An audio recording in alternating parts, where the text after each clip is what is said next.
Hello, my name's Katie Devine, and I am a sales manager for Wavelength Alumni Engagement Platform.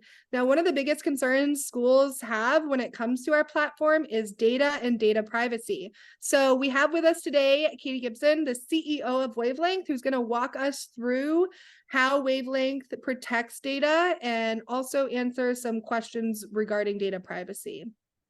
So Katie, we source a lot of data for our schools. Where do we find this enriched data? That's a great question. And one of our key pillars here at Wavelength is, better data, finding data for you. So we are very clean in how we gather our data. We find through our algorithms publicly available information that people have opted to share via their social channels or anywhere else. The key is that ultimately a lay person who has all the time in the world Googling an individual could ultimately, if they know like how to search, could find this information, but we do it for you automatically. So it's all publicly available information. We've just compiled it all onto our platform. Now, alumni will often ask about how their data is being used. Is it private, accessible to others? How does Wavelength handle the data privacy of the alumni in our networks? So our platform is private and gated. Only alumni from that community have access because they've been either invited to the platform or they've requested access and admin from the school have approved them to join. Usually our default when launching with schools is to have emails visible, but all other contact information hidden. And individuals can change their privacy settings as soon as they log in or if they request the admin to change those preferences. Some schools choose to hide all the information to start, and then users can change to actually have their email visible.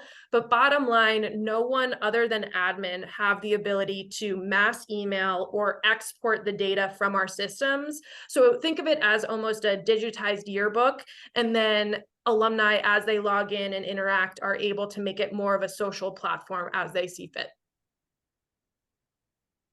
Awesome. That's great insight. Now, this next question is a big one that we get. Schools often have members who are under the age of 18, and in our alumni networks, we go, K through 12. So how does Wavelength protect the data privacy of minors? So we actually have 3 solutions, and we work with the schools as, whatever structure they are seeking. One is you have the ability to select which class years are minors or not. So you could actually say, we're gonna have everyone on one platform. Anyone from this class year to present is going to have their contact information hidden, but their names are present and the user can log in. And then once they age out, will they have a full profile? The other is actually having a young alumni portal where young alumni parents and young alumni have access. And once they've aged out to being 18 years or older, do they join the full community?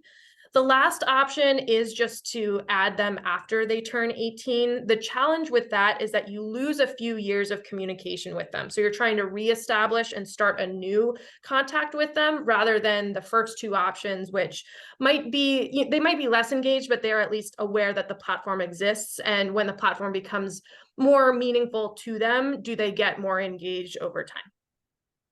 Great. And an unfortunate reality in the world of data. How does Wavelength prepare for and manage possible data breaches?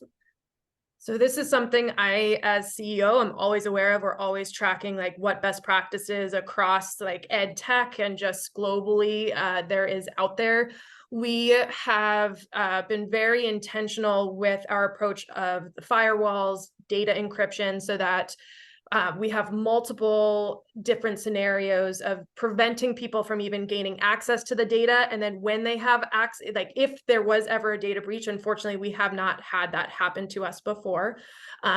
All of the data is encrypted so that it's not hard coded and they wouldn't be able to access the private communities to be able to receive any of that information. On top of that, we don't house information like credit cards or social security numbers. So it's only really contact information that would be of concern. concern if there were ever to be a data breach. So let's continue to hope that we have our best practices and we continue to stay on top and be researching and making sure our cloud-based services don't ever have that breach, but we have a lot of protocols in place in case that ever were to happen. Fantastic. Well, thank you so much, Katie. I think this information will be really helpful for our schools in understanding how their data is used on the Wavelength platform. Thank you.